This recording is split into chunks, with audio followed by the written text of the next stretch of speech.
जयाच्या जनी जन्म नामार्थ झाला, जयाने सदा वास नामात केला. जयाच्या मुखी सर्वदा नाम कीर्ती, नमस्कार त्या ब्रह्म ಚೈತನ್ಯ ಮೂರ್ತಿ. ಶ್ರೀರಾಮ್ ಸಮರ್ಥ. ಎಲ್ಲ ಆತ್ಮಜ್ಯೋತಿಗಳಿಗೆ ಸಾಷ್ಟಾಂಗ ಪ್ರಣಾಮ. ಇಂದಿನ 1 ಡಿಸೆಂಬರ್ನಲ್ಲಿ ಸರ್ವತ್ರವೂ ಮಹಾರಾಜರ ಪ್ರವಚನ ನಾಮದ ಮೇಲೆ ಇರುತ್ತದೆ. 31 ದಿವಸದ ಕಾಲ ಮಹಾರಾಜರು ನಾಮದ ಮಹತ್ವ, ಪುನಃ ನಾಮದಿಂದ ಶುರುವಾಗಿತ್ತು ಮತ್ತೆ ನಾಮದ ಕಡೆಗೆ ಮಹಾರಾಜರು ನಮಗೆ ಕರ್ಕೊಂಡು ಹೋಗ್ತಿದ್ದಾರೆ. ಅಂದರೆ ಏನಪ್ಪ, ಆದಿ ಮಧ್ಯ ಅಂತ್ಯ ಎಲ್ಲವೂ ನಾಮವೇ ಆಗಿರುತ್ತದೆ. ಶುರುನು ನಾಮದಿಂದಾನೇ ಆಗೋದು ನಮ್ಮ ಜೀವನ, ಅಂತ್ಯನೂ ನಾಮದಿಂದಾನೇ ಆಗಬೇಕು ಅಂತ ಮಹಾರಾಜರು ಇವತ್ತು ನಾಮದಲ್ಲಿ ಏನೇನು ವೈಶಿಷ್ಟ್ಯತೆ ಇದೆ, ಅದನ್ನು ಹೆಂಗೆ ನಾವು ಪಡ್ಕೋಬೇಕು ಅನ್ನೋದನ್ನು ಈ ಇವತ್ತಿನ ಪ್ರವಚನದ ಮುಖಾಂತರ ನಮಗೆ ಬೋಧನೆ ಮಾಡ್ತಾರೆ. ಏನು ಹೇಳ್ತಾರಪ್ಪ, ದೇಹ ಸುಖದ ಅನಾಸಕ್ತಿ ಎಂದರೆ ವೈರಾಗ್ಯ. ದೇಹ ಸುಖದ ಅನಾಸಕ್ತಿ ಎಂದರೆ ವೈರಾಗ್ಯ.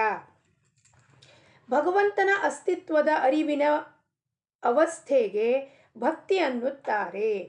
ಭಕ್ತಿ ಅಂದರೆ ಏನಪ್ಪ? ಭಕ್ತಿ ಅಂದರೆ, ಭಕ್ತಿಯ ವ್ಯಾಖ್ಯಾನ ಹಲವಾರು ರೀತಿಯಲ್ಲಿ ಮಾಡ್ಬೋದು. ಇದು ಒಂದೇ ಡೆಫಿನೇಷನು ಅಪ್ಲೈ ಆಗತ್ತೆ ಅನ್ನೋದಲ್ಲ. ಭಂಜನಂ ಇತಿ ಭಕ್ತಿ ಅಂತಾರೆ. ಭಂಜನ ಮಾಡೋದು ಅಂದರೆ ಮುರಿಯೋದು. ಏನನ್ನ? ಅಜ್ಞಾನವನ್ನು. ನಾನು ಈ ದೇಹ ಮನಸ್ಸು ಬುದ್ಧಿ ಇದ್ದೀನಿ, ಇದನ್ನು ಭಂಜನ ಮಾಡಿ ನಾನು ಭಗವಂತನವನಾಗಿರುತ್ತೇನೆ, ಆ ಪರಮಾತ್ಮನ ಸ್ವರೂಪನೇ ಹೊಂದಿರುತ್ತೇನೆ ಅನ್ನೋದು ಅರಿವು ಬರುವುದೇ ಆ ಅವಸ್ಥೆಗೆ ಏನಂತಾರೆ? ಭಕ್ತಿ. ಇಲ್ಲಿ ಏನು ಹೇಳ್ತಿದ್ದಾರೆ ಮಹಾರಾಜರು? ಅವಸ್ಥೆ ಅಂತ ಹೇಳ್ತಿದ್ದಾರೆ. ಯಾವ್ದು ಅವಸ್ಥೆನಪ್ಪ ಇಲ್ಲಿ? ಆ ಮನಸ್ಸಿನ ಅವಸ್ಥೆ. ಯಾವ ದೇಹವನ್ನು ನಾವು ಅಮಂಗಳಕರವಾಗಿದೆ ಅಂತ ಹೇಳ್ತೀವಿ, ಗರ್ಭವಾಸ ಅಂತೀವಿ, ಅದೇ ದೇಹ ಭಗವಂತನ ನಾಮ ತಗೊಂಡು ಅಂತಃಕರಣ ಶುದ್ಧ ಆಗಿ ದಿವ್ಯ ದೇಹ, ಕಾಂತಿಮಯ ದೇಹ ಆಗುತ್ತದೆ. ಅದಕ್ಕೆ ಅದು ಅವಸ್ಥೆ, ಭಕ್ತಿಯ ಅವಸ್ಥೆ ಅಂದರೆ ಸ್ಟೇಟ್ ಆಫ್ ದ ಮೈಂಡ್. ಎಲ್ಲ ಪ್ರಪಂಚವೂ ನನ್ನದಲ್ಲ ಎಂಬ ಬುದ್ಧಿ ಇರುವುದಕ್ಕೆ ವೈರಾಗ್ಯ ಅನ್ನುತ್ತಾರೆ. ಎಲ್ಲ ಪ್ರಪಂಚದಲ್ಲಿರುವ ವಸ್ತು, ವಿಷಯ, ವ್ಯಕ್ತಿ ನನ್ನದಲ್ಲಪ್ಪ. ಯಾಕೆಂದರೆ ನಮಗೆ ಆ ನಮ್ಮ ಪೂರ್ವಸ್ಥಿತಿ ಜ್ಞಾಪಕಕ್ಕೆ ಬರಬೇಕು. ಬರುವಾಗ ಬೆತ್ತಲೆ, ಹೋಗುವಾಗ ಬೆತ್ತಲೆ, ಬಂದು ಹೋಗು ನಡುವೆ ಬರೀ ಕತ್ತಲೆ. ಈ ಬಂದು ಹೋಗುವ ನಡುವೆದಲ್ಲಿ ಏನು ಫ್ಲೋ ಆಫ್ ಲೈಫ್ ನಡೀತಾ ಇದೆ, ಅದರಲ್ಲಿ ಗೊಂದಲ, ಕನ್ಫ್ಯೂಷನ್ನು, ದುಃಖ, ಮನಸ್ತಾಪ. ಹುಟ್ಟಿದಾಗ ಬೆತ್ತಲೆ ಇದ್ದಾಗ ಅದಕ್ಕೆ ಅರಿವೇ ಇಲ್ಲ ನಾನು ಯಾರು ಅಂತ. ಸಾಯ ಸಮಯದಲ್ಲಿ ಎಲ್ಲ ಮರು ಉಂಟಾಗತ್ತೆ, ನಾನು ಹೋಗ್ತಾ ಇದ್ದೀನಿ, ನಾನು ಸಾಯ್ತಾ ಇದ್ದೀನಿ ಅನ್ನೋದು ಅರಿವಿಲ್ಲ ದೇಹಕ್ಕೆ. ಅಂದಮೇಲೆ ಗೊಂದಲ ಎಲ್ಲಿದೆ? ಈ ಮಧ್ಯಭಾಗದಲ್ಲಿ. ಈ ಮಧ್ಯಭಾಗವನ್ನು ನಾವು ಸರಿಪಡಿಸ್ಕೊಂಡ್ರೆ ನಮ್ಮ ಜೀವನ ಪರಮಾತ್ಮನೊಡನೆ ಆನಂದದಿಂದ ಇರಬಹುದು. ಎಲ್ಲವೂ ರಾಮನದೇ ಇರುತ್ತದೆ ಎಂದು ತಿಳಿಯುವುದೆಂದರೆ ಸರ್ವಸ್ವನ್ನು ರಾಮನಿಗೆ ಅರ್ಪಣಾ ಮಾಡುವುದಾಗಿರುತ್ತದೆ. ಎಲ್ಲ ರಾಮಂದೇ ಇರೋದಿಲ್ಲಿ. ಈ ಜೀವ ಬರೋದ್ ಕಾರಣನೇ ಆ ರಾಮ ಪರಮಾತ್ಮ. ಅಂದಮೇಲೆ ನಂದು ಅನ್ನೋದು ಏನಿದೆ ಇಲ್ಲಿ? ಪೃಥ್ವಿನಂದ, ಮನೇನಂದ, ಆಸ್ತಿನಂದ, ಮನೆ ಹೊಲಾನಂದ, ಏನೂ ನಮ್ದಿಲ್ಲ. ಖಾಲಿ ಹಾತ್ ಆಯ್ತೆ ಖಾಲಿ ಹಾತ್ ಜಾಯಿಂಗೆ ಅಂದಮೇಲೆ ಯಾಕೆ ಈ ಬಡ್ದಾಟ? ಅದು ರಾಮನಿಗೆ ಅರ್ಪಣೆ ಮಾಡಬೇಕಪ್ಪ, ನಿಂದೇ ಎಲ್ಲ ಇರೋದು. ದೇಹ ಮನ ಬುದ್ಧಿ ತನು ಮನ ಧನಗಳು ನಿನ್ನದಯ್ಯ, ನಿನಗೆ ಒಪ್ಪಿಸಿ ಏನೋ ಕಾಯೋ ಎನ್ನನು ಕರುಣದಿ ನೋಡೋ ಗುರು ತಂದೆ ಅಂತ ಒಂದು ಭಜನೆಯಲ್ಲಿ ಹೇಳ್ತಾರೆ. ಪರಮಾರ್ಥಕ್ಕೆ ಏನು ಅಡ್ಡಿ ಬರುತ್ತದೆ? ಪ್ರಶ್ನೆ ಮಾಡ್ತಾರೆ ಮಹಾರಾಜರು. ಧನ, ಸಂಪತ್ತು, ಹೆಂಡತಿ, ಮಕ್ಕಳು ಮುಂತಾದಗಳು ಅಡ್ಡಿ ಬರುವುದಿಲ್ಲ. ಮಹಾರಾಜರು ಹೇಳಿದ್ರು, ಯಾವತ್ತಾದರೂ ಈ ಆಸ್ತಿ, ಅಂತಸ್ತು, ಮಕ್ಕಳು, ಧನ ಅಡ್ಡಿ ಬಂದೇ ಇಲ್ಲ ಪರಮಾರ್ಥಕ್ಕೆ. ಹಂಗಂದ್ರೆ ಏನು ಅಡ್ಡಿ ಬರುತ್ತೆ? ಆದರೆ ಅವು ಎಲ್ಲಗಳ ಮೇಲಿನ ಮಮತ್ವ ಭಾವನೆಯು ಅಡ್ಡಿ ಬರುತ್ತದೆ. ಹೆಂಡ್ರಿದ್ರೇನು, ನಮ್ಮ 4 ಮನೆ ಇದ್ರೇನು, ಕಾರ್ ಇದ್ರೇನು, ಅದು ಯಾವುದೂ ಅಡ್ಡಿ ಬರಲ್ಲ ಪರಮಾರ್ಥಕ್ಕೆ. ನಾವು ನೋಡ್ತೀವಿ ಎಷ್ಟೊಂದು ಸತಿ ಯಾರು ವಾಟ್ಸಪ್ಪಲ್ಲಿ ವಿಡಿಯೋ ಹಾಕಿರ್ತಾರೆ, ಯಾರೋ ದೊಡ್ಡ ಕಂಪನಿ CEO ಇದ್ದಾನೆ ಪಂಜಾಬ್ನಲ್ಲಿ, ಅವ ಸರ್ದಾರ್ಜಿ. ಅವನು ಗುರುದ್ವಾರದ ಹೊರಗಡೆ ಹೋಗಿ ಯಾರ್ಯಾರು ಜನ ಬರ್ತಾರೋ ಅವ್ರ ಚಪ್ಪಲಿ ಒರೆಸಿಡೋದು, ಶೂಸ್ ಪಾಲಿಷ್ ಮಾಡಿರೋ ಕೆಲಸನ ಮಾಡ್ತಾನೆ. ಯಾರಪ್ಪ ಅವನು? ಕೋಟ್ ಹೋಗಳೆಲ್ಲ ಒಳಗೆ ಬಿಚ್ಚಿಟ್ಟು ಬರ್ತಾನೆ, ಮಾಮೂಲಿ ಮನುಷ್ಯನಂಗೆ ಕುತ್ಕೊಂಡು ಹೊರಗಡೆ ಬಾಗಿಲ ಹತ್ರ ಎಲ್ಲರದು ಶೂ ಪಾಲಿಷ್ ಮಾಡ್ತಾನೆ. ಅಂದರೆ ಅಡ್ಡಿ ಬರುತ್ತಾ ಸ್ಟೇಟಸ್ಸು? ಇಲ್ಲ. ಅಲ್ಲಿ ಭಕ್ತಿಯಿಂದ ಅವ ಕೆಲಸ ಮಾಡ್ತಿರ್ತಾನೆ. ನಮ್ಮ ಪರಮಾತ್ಮಂದು, ನಮ್ಮ ಗುರುನಾನಕ್ ಸಾಹೇಬ್ರದ್ದು ಕೆಲಸ ಅಂತ ಮಾಡ್ತಿರ್ತಾನೆ. ಅದಕ್ಕೆ ಅವ್ರು ಯಾವುದೂ ಅಡ್ಡಿ ಬರಲ್ಲ. ಈ ಮಮತ್ವ ಭಾವ, ನಾನು, ನನ್ನದು, ಇವೆಲ್ಲವೂ ನನ್ನದೇ ಆಗಬೇಕು ಅನ್ನೋದು ಏನು ಆ ಲೋಭ ಇರುತ್ತೋ, ಮಮತ್ವ ಇರುತ್ತೋ, ಅದು ಅಡ್ಡಿ ಬರುತ್ತದೆ. ಹೆಂಡತಿ ಸತ್ತರೆ ಅಥವಾ ಇಲ್ಲದಿದ್ದರೆ ಅವನು ವಿರಕ್ತ, ಹಾಗೂ ಇದ್ದರೆ ಅವನು ಆಸಕ್ತನೆಂದು ಅನ್ನಲು ಬರುವುದಿಲ್ಲ. ಹೆಂಡತಿ ಇದ್ದರೂ ವಿಷಯ ಲಂಪಟನಾಗಿದ್ದರೆ ಅವನು ವಿರಕ್ತನೇ ಆಗಿರುತ್ತಾನೆ.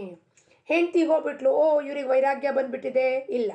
ಹೆಂಡತಿ ಇದ್ದಾಳೆ, ಓ ಇವ್ರು ಭಾಳ ಅನಾಸಕ್ತರಾಗಿದ್ದಾರೆ, ಇಲ್ಲ. ಅಥವಾ ಭಾಳ ಆಸಕ್ತಿ ಉಳ್ಳವನು, ಇಲ್ಲ. ಹೆಂಡತಿ ಇದ್ದರೂ ಕೂಡ ಯಾವ ಥರವಾದ ಲಂಪಟ ಇಲ್ಲದೆ ಬದುಕುವ ಮನುಷ್ಯ, ಅವನು ನಿಜವಾದ ವಿರಕ್ತನು. ಯಾವ ಥರ ಕಪಟ ಭಾವನಾ ಇಲ್ಲ ಅಲ್ಲಿ. ಇರುವುದೆಲ್ಲವನ್ನು ಭಗವಂತನಿಗೆ ಕೊಟ್ಟಿರುತ್ತಾನೆ, ಹಾಗೂ ಇದು ಅವನದೇ ಇರುತ್ತದೆ ಎಂದು ತಿಳಿದು ಆನಂದದಲ್ಲಿರುವುದಕ್ಕೆ ವೈರಾಗ್ಯವೆನ್ನುತ್ತಾರೆ. ಈಗ ಉದಾಹರಣೆಗೆ ನಮಗೆ ಡಯಾಬಿಟೀಸ್ ಆಗಿರುತ್ತೆ. ಡಯಾಬಿಟೀಸ್ನಲ್ಲಿ ಡಾಕ್ಟರ್ ತಿನ್ನಬೇಡ್ರಿ ಸ್ವೀಟು ಅಂತಾರೆ. ನಾವು ಹೇಳ್ತೀವಿ ನಮಗೆ ವೈರಾಗ್ಯ ಬಂದುಬಿಟ್ಟಿದೆ ರೀ. ಎದಕ್ಕೆ ಬಂದಿದೆಯಪ್ಪ ವೈರಾಗ್ಯ? ಯಾಕೆಂದರೆ ಡಯಾಬಿಟೀಸ್ನಲ್ಲಿ ಡಾಕ್ಟರ್ ಜಾಸ್ತಿ ತಿನ್ನಬೇಡ್ರಿ ಸ್ವೀಟು ಇದೆ. ಸ್ವೀಟ್ ತಿಂದರೆ ಆಮೇಲೆ ಇನ್ಸುಲಿನ್ ತೊಗೋಬೇಕಾಗತ್ತೆ, ಇಲ್ಲಾಂದ್ರೆ ಅದರಿಂದ ಇನ್ನೊಂದು ಮುಂತಾದ ತೊಂದರೆ ಆಗುತ್ತೆ. ಅದಕ್ಕೆ ನಾವು ಹೇಳೋದೇನು ಜನಕ್ಕೆ, ನಮಗೆ ಸ್ವೀಟ್ ಮೇಲೆ ವೈರಾಗ್ಯ ಬಂದುಬಿಟ್ಟಿದೆ ರೀ, ನಮಗೇನು ಬೇಕು ಅನ್ಸೋದಿಲ್ಲ, ಒಳಗಿನ ಗುಟ್ಟೇನು ನಮಗೆ ಡಯಾಬಿಟೀಸ್ ಇದೆ, ಇದಕ್ಕೆ ವೈರಾಗ್ಯ ಅನ್ನೋದಿಲ್ಲ. ಎಲ್ಲ ಇದ್ದರೂ ಕೂಡ, ಎಲ್ಲ ಇದೆ, ಸ್ವೀಟ್ ಇದೆ, ಅದಿದೆ, ಮನೆಯಲ್ಲಿ ಜಮೀನು, ಆಸ್ತಿ, ಬಡವೆ, ಬಂಗಾರ ಎಲ್ಲ ಇದೆ, ಆದರೆ ಅವು ಯಾವುದ್ರ ಮೇಲೂ ನಮಗೆ ಆಸಕ್ತಿ ಇಲ್ಲ. ಅದು ನಿಜವಾದ ವೈರಾಗ್ಯ ಆಗಿರುತ್ತದೆ. ಇಂಥ ಭಾವನೆ ಇಲ್ಲದ್ದು ಯಾರು ಭಾವನೆ ಇಲ್ಲದ್ದು ಯಾರು ಇಂದ್ರಿಯಗಳ ನಾದಕ್ಕೆ ಬೀಳುವುದಿಲ್ಲವೋ ಅವನು ವಿರಕ್ತನೆಂದು ತಿಳಿಯಬೇಕು. ಇಂದ್ರಿಯಗಳ ನಾದಕ್ಕೆ, ಕರ್ಮೇಂದ್ರಿಯ ಹಾಗೂ ಜ್ಞಾನೇಂದ್ರಿಯ, ಕಣ್ಣಿಂದ ನೋಡಪ್ಪ, ಆಹಾ ಎಷ್ಟು ದೃಶ್ಯಾಕಾರ ಪದಾರ್ಥ ಚಲೋ ಕಾಣಿಸ್ತಿದೆ, ಎಷ್ಟು ಒಂದು ಬಂಗಾರ ತಗೋಬೇಕು ಅಂತ ಇಚ್ಛೆ ಆಗ್ತಿದೆ, ಅವೆಲ್ಲ ಅದಕ್ಕೆ ಯಾರು ಬೀಳೋದಿಲ್ವೋ ಅವರು ನಿಜವಾದ ವಿರಕ್ತರು ಅಂತ ತಿಳಿಬೇಕು. ಸಂಸಾರವು ನಶ್ವರವಾಗಿರುತ್ತದೆಂದು ತಿಳಿದು ವರ್ತಿಸಬೇಕಾಗುತ್ತದೆ. ಸಂಸಾರ ಅಂದರೆ ಎದುರುಗಡೆ ಕಾಣಿಸುವ ಜಗತ್ತು. ಆ ಜಗತ್ತು ನಶ್ವರ.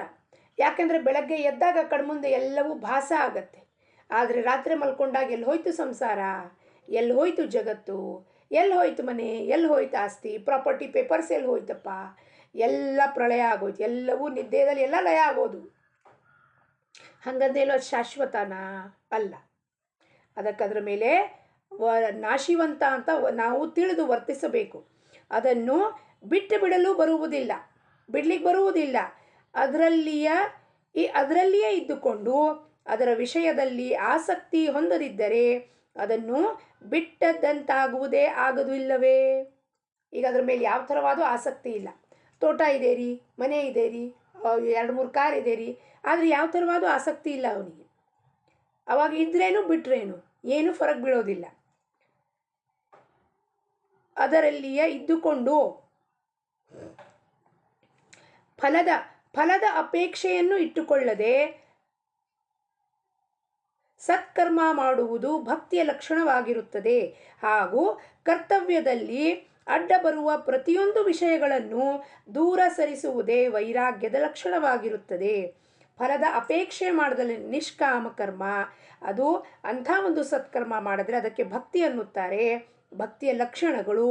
ಮತ್ತು ಕರ್ಮದಲ್ಲಿ ಕರ್ತವ್ಯ ಮಾಡುವಾಗ ಈ ಕರ್ಮ ನಾನು ಮಾಡ್ತಾ ಇದ್ದೀನಪ್ಪ, ಮನೆ ಕೆಲಸಗಳೆಲ್ಲ ನಾನೇ ಹೆಂಡ್ತಿಯಾಗಿ ಮಾಡ್ತಾ ಇದ್ದೀನಿ, ನನ್ನ ಹೊರತಾಗಿ ಯಾರೂ ಮಾಡೋದಿಲ್ಲ, ನಮ್ಮ ಅತ್ತೆನ ನಾನೇ ನೋಡ್ಕೋತೀನಿ ರೀ, ಅವ್ರು ಇನ್ನೊಬ್ರು ನೋಡ್ಕೊಳ್ಳೋದಿಲ್ಲ, ನಾವೇ ನೋಡ್ಕೋತೀವಿ ರೀ, ಇದು ಏನೇನು ವಿಷಯ ಅಡ್ಡಿ ಬರುತ್ತೋ ಅದನ್ನೆಲ್ಲ ತೆಗೆದು ಹಾಕಿದ್ರೆ ಅದಕ್ಕೆ ನಾವು ವೈರಾಗ್ಯ ಅನ್ನುತ್ತೇವೆ. ಯಾವುದೇ ತರಹದ ಆಸಕ್ತಿಯನ್ನಿಡದೆ ಕರ್ತವ್ಯ ಮಾಡುವುದೇ ನಿಜವಾದ ತಪಶ್ಚರ್ಯ ಆಗಿರುತ್ತದೆ. ತಪಶ್ಚರ್ಯ ಮಾಡಲಿಕ್ಕೆ ಎಲ್ಲೂ ಕಾಡಲ್ಲಿ ಹೋಗಿ ಮೆಡಿಟೇಷನ್ ಮಾಡೋದು ಅವಶ್ಯಕತೆ ಇಲ್ಲ. ಜಂಗಲ್ನಲ್ಲಿ, ಮನೆಯಲ್ಲಿ ಇದ್ಕೊಂಡೆ, ಗೃಹಸ್ಥಾಶ್ರಮದಲ್ಲಿ ಇದ್ಕೊಂಡೆ ಯಾವ ಥರವಾದ ಕಾರ್ಯದಲ್ಲಿ ನಾನು ಮಾಡ್ತಿದ್ದೀನಿ ಅನ್ನೋ ಆಸಕ್ತಿ ಇರಬಾರ್ದು, ಅಪೇಕ್ಷೆ ಇರಬಾರ್ದು. ಅದೇ ತಪಶ್ಚರ್ಯ ಆಗೋಗುತ್ತೆ, ತಪ ಆಗೋಗತ್ತದು. ದೇಹ ಸುಖದ ಅನಾಸಕ್ತಿ ಅಥವಾ ಬೇಕು ಬೇಡವೆಂಬ ಭಾವನೆಯನ್ನು ಬಿಡುವುದೇ ವೈರಾಗ್ಯವಾಗಿರುತ್ತದೆ. ನಿಜವಾಗಿಯೂ ಪ್ರಪಂಚದಲ್ಲಿ ಎಲ್ಲ ವಿಷಯಗಳು ನಮ್ಮ ಮನಸ್ಸಿನಂತೆ ಎಲ್ಲಿ ಆಗುತ್ತದೆ? ಯಾವುದಾದ್ರು ಒಂದು ವಿಷಯ ನೀವು ತಗೊಳ್ಳಿ. ಇವತ್ತು ನಮ್ಮ ಮನಸ್ಸಿನಂತೆ ತಿಂಡಿ ಆಗಿರುತ್ತಾ? ಮನಸ್ಸಿನಂತೆ ನಾವು ಬ್ಯಾಂಕಲ್ಲಿ ಹೋದರೆ ಈ ಕ್ಷಣಕ್ಕೆ 5 ನಿಮಿಷಕ್ಕೆ ಆಚೆ ಬಂದಿರ್ತೀವ? ಯಾವುದೋ ಒಂದು ಊರಿಗೆ ಹೋಗಿರ್ತೀವಿ, ಯಾರನ್ನೋ ಭೇಟಿ ಆಗಲಿಕ್ಕೆ ಅವ್ರ ಮನೆಗೆ ಹೋಗಿ ಕೂತಿರ್ತೀವಿ, ಅವ್ರು 2 ತಾಸು ಬಿಟ್ಟು ವಾಪಸ್ ಬರ್ತಾರೆ. ನಮ್ಮ ಮನಸ್ಸಿನಂತೆ ಅವ್ರು ಭೇಟಿ ಆಗಿರ್ತಾರಾ? ಯಾವುದೂ ನಮ್ಮ ಇಚ್ಛೆಯಂತೆ ನಡೆಯುವುದಿಲ್ಲ. ಅವು ಪ್ರಾಪ್ತ ಆಗುವುದು ಅಥವಾ ಆಗದಿರುವುದು ನಮ್ಮ ಕೈಯಲ್ಲಿ ಇಲ್ಲ. ಒಬ್ಬ ಮಾಲೀಕ ನೌಕರನಿಗೆ ಹೇಳ್ತಾನಪ್ಪ, ಹೋಗಿ ಮುಂದಿನ ಊರಿನಲ್ಲಿ ನನ್ನ ಫ್ರೆಂಡ್ ಇರ್ತಾನೆ, ಅವನಿಗೊಂದು ಲೆಟ್ರ್ ಕೊಟ್ಟು ಬಾರಪ್ಪ ಅಂತ. ನೌಕರ ಹೋಗ್ತಾನೆ, ಮಾಲೀಕನ ಆಜ್ಞೆ ಅಂತೆ. ಅವನು ಹೇಳ್ತಾನೆ, ಬಂದು ತಿರುಗೊಳ್ಳೆ ಅವ್ರು ಇರಲಿಲ್ಲಪ್ಪ, ಇವತ್ತಿರಲಿಲ್ಲ ಅವರು ಮಾಲೀಕ ಅಂತಾನೆ. ಆಯ್ತಪ್ಪ ಸರಿ ಅಂತಾನೆ. ಮತ್ತೆ 2 ದಿವಸ ಬಿಟ್ಟು ಕಳಿಸ್ತಾನೆ. 2 ದಿವಸ ಬಿಟ್ಟು ಕಳಿಸ್ದಾಗ ಆ ಫ್ರೆಂಡ್ ಇರ್ತಾರೆ, ಅವ್ರಿಗೆ ಆ ಚಿಠ್ಠಿ ಕೊಟ್ಟು ಬರ್ತಾರೆ. ನೌಕರಿಗೆ ಏನಾಯ್ತು ಇಲ್ಲಿ? ಏನೂ ಆಗಲಿಲ್ಲ. ಮಾಲೀಕ ಹೇಳಿದ್ದ ಹೋಗು, ಹೋದ. ಸಿಗಲಿಲ್ಲ. ವಾಪಸ್ ಬಂದ, ಮರು ದಿವಸ ಹೋದ, ಅವನ ಫ್ರೆಂಡ್ ಸಿಕ್ಕದ, ಲೆಟ್ರ್ ಕೊಟ್ಟು ಬಂದ. ಇದರಲ್ಲಿ ನೌಕರನ ಪಾರ್ಟಿ ಏನು? ಕೇವಲ ಮಾಲೀಕನ ಆಜ್ಞೆ ಪಾಲನೆ ಮಾಡೋದು. ಅದರಂತೆ ನಾವು ಕೂಡ ಪರಮಾತ್ಮ ಸೂತ್ರಧಾರಿ ಅಂದಮೇಲೆ ಅವನು ಸೂತ್ರಧಾರಿ, ಸೂತ್ರನ ಎಳಿತಿರ್ತಾನೆ. ನಾವು ಪಾತ್ರಧಾರಿಯಾಗಿ ಅವನು ಹೇಳಿದಂತೆ ಕೇಳ್ಕೊಂಡಿದ್ರೆ ನಮ್ಮ ಜೀವನ ಆನಂದ ಹಾಗೂ ಸುಗಮ ಆಗುತ್ತದೆ. ಇದು ಬೇಕು ಅಥವಾ ಇದು ಬೇಡವೆಂದು ಏಕೆ ಅನ್ನಬೇಕು? ಇದು ಬೇಕು ನನಗೆ, ಇದು ಬೇಡ ಅಂದರೆ ರಾಗದ್ವೇಷ ಎರಡೂ ಇರಕೂಡ್ದು. ಅದು ಇದ್ದರೆ ಆಯ್ತಪ್ಪ, ಇವತ್ತು ಚಟ್ನಿ ಭಾಕರಿ ಕೊಟ್ಟರೆ ಯಾರ್ದೋ ಮನೆಯಲ್ಲಿ ಆಯಿತು, ನಾಳೆ ಶ್ರೀಖಂಡ್ ಪೂರಿ ಕೊಡ್ತಾರಾ ಆಯಿತು, ಇದು ಬೇಕು ಇದು ಬೇಡ ಅನ್ನೋದು ಇರಕೂಡ್ದು ನಮ್ಮಲ್ಲಿ. ಹಾಗೆ ಅನ್ನದೇ ಭಗವಂತನವರಾಗಿ ಇದ್ದು ಬಿಟ್ಟರಾಯಿತು. ಯಾರು ಭಗವಂತನ ಹತ್ತಿರ ವಿಷಯ ಬೇಡುತ್ತಾರೋ ಅವರಿಗೆ ವಿಷಯವು ಭಗವಂತನಿಗಿಂತಲೂ ಹೆಚ್ಚು ಪ್ರಿಯವಾಗಿರುತ್ತದೆ. ನಾವು ಹೇಳ್ತೀವಿ ನಾವು ಭಗವಂತನ ಪ್ರೀತಿ ಮಾಡ್ತೀವಿ, ಭಕ್ತಿ ಮಾಡ್ತೀವಿ ಅಂತ. ಯಾರು ವಿಷಯ ಬೇಡುತ್ತಾರೋ ಅವರಿಗೆ ವಿಷಯವು ಭಗವಂತನಕ್ಕಿನ್ನಾನು, ರಾಮನ್ಕಿನ್ನಾನು, ಕೃಷ್ಣನ್ಕಿನ್ನಾನು ಜಾಸ್ತಿ ಪ್ರೀತಿಯಾಗಿರುತ್ತೆ. ಆ ವಿಷಯ ಇರೋದೇ ನಶ್ವರ, ಆದರೂ ಪರಮಾತ್ಮನ್ಕಿನ್ನಾನು ಹೆಚ್ಚಾಗಿ ನಮಗೆ ಪ್ರೀತಿ. ನೋಡಿ ಎಷ್ಟು ಒಂದು ಇದಿದೆಯಪ್ಪ. ಭಗವಂತ ನಮಗೆ ಸೃಷ್ಟಿ ಮಾಡಿ ಜೀವ ಕೊಟ್ಟು ಉಸಿರು ಕೊಟ್ಟು ಕಳಿಸಿದ್ದಾನೆ. ಅವನ ಪ್ರತಿ ಕೃತಜ್ಞತಾ ಭಾವ ಇಲ್ಲ ನಮಗೆ, ಆದರೆ ಆ ವಿಷಯದ ಪ್ರತಿ ಎಷ್ಟು ನಮಗೆ ಆಸಕ್ತಿ ಇದೆ. ಯಾರು ಭಗವಂತನ ಹತ್ತಿರ ವಿಷಯ ಬೇಡುತ್ತಾರೋ ಅವರಿಗೆ ವಿಷಯವು ಭಗವಂತನಿಗಿಂತಲೂ ಹೆಚ್ಚು ಪ್ರಿಯವಾಗಿರುತ್ತದೆ. ವಿಷಯವು ಬಾಧಕವಲ್ಲ, ಆದರೆ ವಿಷಯಾಸಕ್ತಿಯು ಬಾಧಕವಾಗಿರುತ್ತದೆ. ವಿಷಯ ಇದೆ ನಮ್ಮ ಮನಸ್ಸೊಳಗೆ, ಅದು ಬಾಧಕ ಆಗೋದಿಲ್ಲ, ಆದರೆ ಅದರ ಪ್ರತಿ ಇರೋದು ಡಿಸೈರ್, ಆಸಕ್ತಿ, ಅದು ಬಾಧಕ ಆಗತ್ತೆ. ಯಾಕೆಂದರೆ ಆ ಹೇತು ಏನಿದೆಯೋ ಉದ್ದೇಶ ಅದು ಕರ್ಮಫಲಕ್ಕೆ ಈಡೇರಾಗುತ್ತದೆ. ಭಗವಂತನನ್ನು ಪ್ರಸನ್ನಗೊಳಿಸಿ ನಶ್ವರ ವಸ್ತುಗಳನ್ನು ಕೇಳಿದರೆ ಪ್ರಯೋಜನವೇನು? ರಾಜನ ಹತ್ರ ಹೋಗಿ ನಾವು ಬದನೆಕಾಯಿ ಕೊಡಪ್ಪ, ಅಂಬಲಿ ಕೊಡಪ್ಪ ಅಂದರೆ ಹೆಂಗಾಗತ್ತೆ? ಪ್ರಹ್ಲಾದನು ನಾಮದ ಮೇಲೆ ಎಂಥ ನಿಷ್ಠೆ ಇಟ್ಟಿದನು, ನಾವು ಅಂಥ ನಿಷ್ಠೆಯನ್ನು ಇಡಬೇಕು. ಅವನು ನಾಮವನ್ನು ಶ್ರದ್ಧೆಯಿಂದ ಹಾಗೂ ನಿರ್ವಿಷಯವಾಗಲು ತೆಗೆದುಕೊಂಡನು. ನಾವು ಅದನ್ನು ವಿಷಯಕ್ಕಾಗಿ ತೆಗೆದುಕೊಳ್ಳಬಾರದು. ಪ್ರಹ್ಲಾದ ಕೇವಲ ಭಗವಂತನ ಸಲುವಾಗಿ ನಾಮ ತಗೊಂಡ. ನಾವು ಕೂಡ ಭಗವಂತನ ಸಲುವಾಗಿ ತಗೊಳ್ಬೇಕು, ವಿಷಯದ ಸಲುವಾಗಿ ತೆಗೆದುಕೊಳ್ಳಬಾರದು. ಜಗತ್ತಿನಲ್ಲಿ ಎಲ್ಲ ಜನರು ಸುಖಕ್ಕಾಗಿ ಪ್ರಯತ್ನ ಮಾಡಿರುತ್ತಾರೆ. ಶಾಸ್ತ್ರಗಳ ಸಂಶೋಧನೆಗಳಿಂದ ಅನೇಕ ಸುಧಾರಣೆಗಳು ಆಗಿರುತ್ತದೆ. ಆದ್ದರಿಂದ ದೇಹ ಸುಖವು ಬಹಳಷ್ಟು ಬೆಳೆದಿರುತ್ತದೆ, ಆದರೆ ಮನುಷ್ಯನು ಮಾತ್ರ ಸುಖಿಯಾಗಿರುವುದಿಲ್ಲ. ಕಾಯಿಲೆಯಿಂದ ಮನುಷ್ಯನ ಜ್ವರ ಕಡಿಮೆ ಆಗಿಯವರೆಗೂ ಅವನ ರೋಗವು ಕಡಿಮೆ